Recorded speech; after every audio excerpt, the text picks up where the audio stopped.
नमस्कार. स्वागत आहे तुमचं फर्स्ट डे फर्स्ट शो मध्ये. जर तुम्हाला मराठी रंगभूमीच्या सुवर्ण काळात डोकावून पाहायचं असेल, तेव्हा नक्की काय काय घडलं याची डोळा साक्ष म्हणून तिथे जर का उपस्थित राहायचं असेल आणि त्याचा एक अप्रतिम अनुभव घ्यायचा असेल, तर तुम्हाला पाहायला लागेल मराठी नाटक बोलविता धनी. या नाटकाचे लेखक आणि दिग्दर्शक आहेत ऋषिकेश जोशी.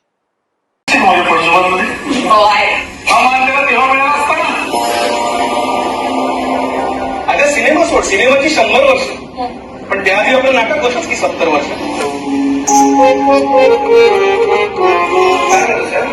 प्रॉब्लेम झालाय का? आक्षेप आहे त्यांचा तुझ्या स्टोरीवर.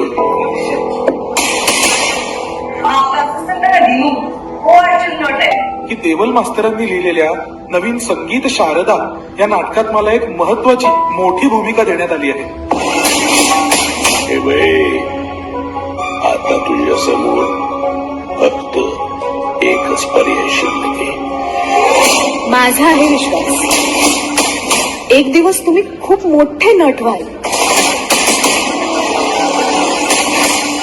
समाजात तेढ निर्माण करण्याचा प्रयत्न म्हणून हे काय करतोय?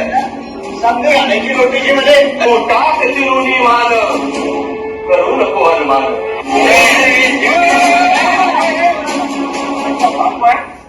टेलर का तुटा खायचा आणि जाहीर माफी मागायची सगळ्यांच्या समोर.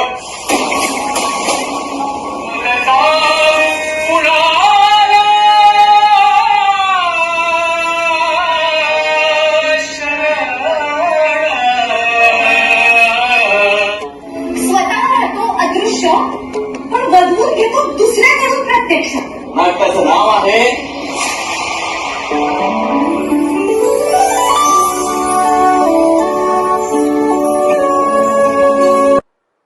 1843 मध्ये विष्णुदास भावे यांनी मराठी रंगभूमीचा पाया रोवला. ब्रिटिश काळातही मराठी रंगभूमी आपले केवळ पंख पसरवत नव्हती, तर ती समृद्ध होत होती. रंगभूमीच्या माध्यमातून राम गणेश गडकरी, गोविंद बल्लाळ देवल, खाडिलकर यासारख्या सिद्धहस्त लेखकांनी केवळ मनोरंजनच नाही तर समाज सुधारणाही केली. एकच प्याला, संगीत शारदा या नाटकांमधून स्त्रियांच्या प्रश्नांना नुसती वाचा फोडली, तर एक चळवळ उभी केली. आणि त्यामुळेच सरकारने बालविवाह विरुद्ध कायदा केला. आज त्या कायद्याला शारदा कायदा असेही संबोधले जाते. ही कथा दोन काळात घडते, म्हणजे आजचा 2026चा काळ आणि एक तो काळ स्वातंत्र्य पूर्व होता तो काळ. पण प्रश्न मात्र एकच आहे आणि शेवटी या प्रश्नाचं उत्तर शोधायलाही भाग पडते.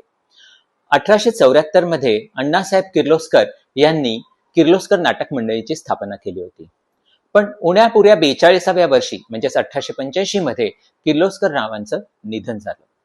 मग ही सगळी जी किर्लोस्कर नाटक कंपनीची धुरा होती, ही स्वतःच्या खांद्यावर वाहून नेण्याचं कार्य केलं, ते म्हणजे शंकरराव मुजुमदार यांनी.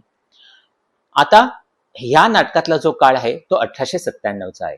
बरोबर ओळखलं, तोच काळ जेव्हा प्लेगची साथ पुण्यात खूप वाढली होती आणि रँडच्या ज्या प्लेगची जी ट्रीटमेंट झाली होती रँडनी दिलेली, त्याच्या अगेन्स्ट, त्याच्या अमानवी वागणुकीच्या अगेन्स्ट चाफेकर बंधूंनी त्याचा खून केला होता. त्याच काळातली ही कथा आहे. याच काळामध्ये मराठी रंगभूमीवरती संगीत शारदा येण्याच्या मार्गावरती होतं, त्याच्या तालमी चालू होत्या. त्याच्यामुळे संगीत शारदाच्या तालमीमध्ये नेमकं काय घडलं हे आपल्याला या नाटकात पाहायला मिळेल. एखाद्या कलेने झपाटलेली तरुणाई ही केवळ आजच्या काळात नाही तर त्या काळात देखील होती. चांगली बुद्धिमत्ता, चालू असलेले उत्तम शिक्षण सोडून असाच एक तरुण शंकररावांकडे नट होण्यासाठी आला होता. पडेल ती कामं करायचा, पण त्याचा उपयोग नाटकांमध्ये केवळ एक प्रॉम्प्टर म्हणजेच बोलविता धनी यासाठी केला जायचा. नाटकाचं लेखन, दिग्दर्शन आणि प्रकाश योजना या तिन्ही महत्वाच्या बाजू सांभाळल्या आहेत ऋषिकेश जोशी यांनी. हे नाटक दोन काळात घडतं, त्याच्याचमुळे इतिहासात घडलेले जे प्रसंग आहेत ते आणि आत्ताच्या काळात घडणारे प्रसंग हे सर्व आपल्या समोर हुबेहूब आणण्यासाठी नाटकामध्ये अनेक पात्रे आहेत. आता एवढी पात्रे नाटकामध्ये रंगमंचावर आणणं हे खरं तर कसं होतं, पण दिग्दर्शक ऋषिकेश जोशी ह्यांनी असे काही 13 कलाकार निवडले आहेत की जे एकापेक्षा अनेक भूमिका आपल्यासमोर सादर करतात आणि या नाटकात एकदम सुंदर अशी रंगत आणतात. नाटकात अनेक प्रसंग आहेत. या सर्व प्रसंगांना एका सूत्रेत बांधण्याचे काम लेखक ऋषिकेश जोशी यांनी इतके सुंदर केले आहे की त्यांचे करावे तेवढे कौतुक कमीच आहे. तसंच नाटकात किर्लोस्कर मंडळींचा वाडा, सांगली शहर, पुणे शहर, सध्याचं मुंबई शहर इतके अनेक लोकेशन्स दाखवले असल्यामुळे सतत रंगमंच व्यवस्था ही बदलावी लागते आणि इतकी बेमालूम चपखल अशी रंगमंच व्यवस्था ही आज तागायत रंगमंचावर आलीच नसावी. यासाठी नेपथ्यकार प्रदीप पाटील यांचं विशेष कौतुक. नाटकामध्ये घरेलू प्रसंग, विनोदी प्रसंग, राजकीय प्रसंग, भावनिक प्रसंग असे अनेक प्रसंग आहेत. त्याचप्रमाणे जुनी नाट्यसंगीतं आहेत, सध्याचंही नवीन संगीत आहे. त्याच्यामुळे या सर्व प्रसंगांना साजेसं असं पार्श्वसंगीत अजित परब यांनी अतिशय परिणामकारकरित्या या नाटकाला दिलेलं आहे. नाटक हे पूर्वी घडतंय, म्हणजे साधारण आपल्याला 1900चा काळ त्या नाटकामध्ये दाखवायचा आहे. त्याचबरोबर त्या नाटकामध्ये त्या 1900 काळामध्ये एकच पात्र हे अनेक भूमिका करतं. त्याच्यामुळे इतक्या वेळा त्यांना कॉस्ट्युम्स बदलावे लागतात. एक तर त्या काळातले कॉस्ट्युम्स तयार करणं, त्याशिवाय ते अक्षरशः काही सेकंद किंवा मिनिटांमध्ये आपल्या समोर तोच कलाकार एकदम वेगळ्या कॉस्ट्युम मध्ये समोर येतो आणि केवळ तो त्या कॉस्ट्युम मध्ये येत नाही, तर त्याचं बेरिंग घेऊन येतो. पण हे सर्व कॉस्ट्युम डिझाईन करण्यासाठी वेशभूषाकार मयुरा रानडे आणि तितकंच त्यांना पटापट तयार करून आपल्यासमोर आणण्यासाठी रंगभूषाकार हे राजेश परब यांना या नाटकासाठी विशेष पुरस्कार नक्की मिळायला हवा. आता कलाकार काय बोलणार. मराठी रंगभूमीमध्ये एवढे केपेबल आर्टिस्ट आहेत याची खात्री हे नाटक देते. 2 पेक्षा अधिक भूमिकांमध्ये हे सगळे कलाकार आपल्याला दिसतात आणि तेही एकदम विरुद्ध टोकाच्या बरं का. कधी स्त्री व्यक्तिरेखेमध्ये तर कधी तीच व्यक्ती आपल्याला गुंड किंवा वकील म्हणून आपल्या समोर येते. भूमिकेतलं तर व्हेरिएशन सोडाच, पण 1900च्या काळातली पुण्यामधली मराठी शुद्ध भाषा बोलायची आहे. त्यामुळे हे कलाकार इतके सुंदर स्विच ऑन स्विच ऑफ करतात की हे नाटक पाहताना आपल्याला समृद्धी नाट्यविष्काराचा अनुभव येतो. ओमकार कुलकर्णी यांना मगाशी म्हटल्याप्रमाणे सध्याच्या युगातला एक डायरेक्टर आणि तेव्हाचे शंकरराव मुजुमदार असे रोल आहेत. शंकरराव मुजुमदार हे त्यांच्या आयुष्यात इतक्या वेगवेगळ्या प्रसंगातून गेले आणि त्यांना जे काही प्रसंग आले ते सर्व तुम्हाला नाटकात दाखवताना ओमकार कुलकर्णी कमालीचं काम करतात. विशेष कौतुक मयुरा रानडे यांचं करावं लागेल, कारण मग मी म्हटल्याप्रमाणे त्या केवळ एक वेशभूषाकार नाहीयेत, पण त्याचबरोबर त्यांनी इथे 2 रोल जे केलेत ते एकदम डिफरंट आहेत.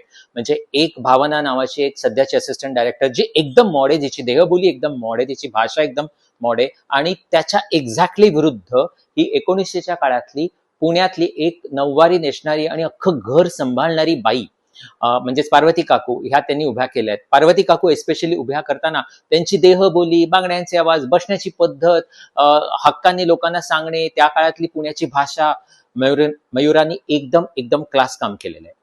त्याचप्रमाणे दुसरी ज्या हिरोईन आहेत त्या म्हणजे सिमरन सईद, यांनाही तसेच 2 रोल करायला मिळाले आहेत.